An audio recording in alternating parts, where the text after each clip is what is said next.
Howdy, this is my roommate Anna, and I'm just gonna be asking her a few questions today about grief. So, the first one is, where does your grief process come from, and did you observe it in others or create it on your own? I feel that my grief process was kind of created on my own.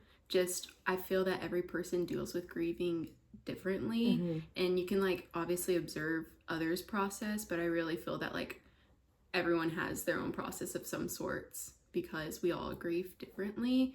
I feel that my grieving process looks like denial in some sorts. It depends on how extreme the loss was, because obviously some things, it's if it's a distant person, I probably won't be in denial about it, but I will be grieving in the sense of sadness, overwhelmed by the situation.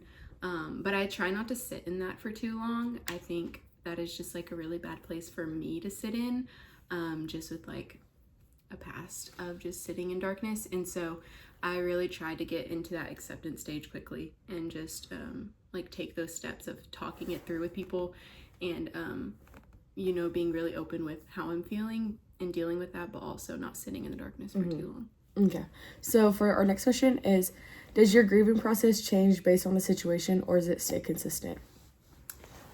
It definitely changes. I kind of just talked about that, based on how extreme the loss was. But I feel that the process is pretty consistent. Just the matter of time spent in each stage, I feel, is very different. So I was saying, if it was somebody really close to me, I feel that that denial stage would be a lot longer than if it was someone distant. So the process is the same, but I think the time spent in each stage of that process is different. Okay, and then where did you learn to grieve? From a parent or a sibling? I definitely learned somewhat from my parents. The only time I've really lost somebody is close to me was when I was younger. And so I think when you're little, you really just cling to the adults in your life and just really look up to them on how they're dealing with it. And so those initial moments of developing that grieving process is definitely taken from my parents. So yeah. Okay. And then, have you ever experienced disenfranchised grief?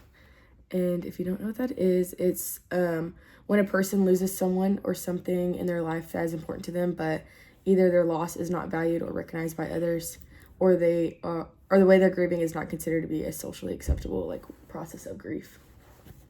I have never dealt with that, or ever had an experience with disenfranchised grief at all. So. Alrighty, well that concludes our interview. Well, thank you. Toodles. Bye.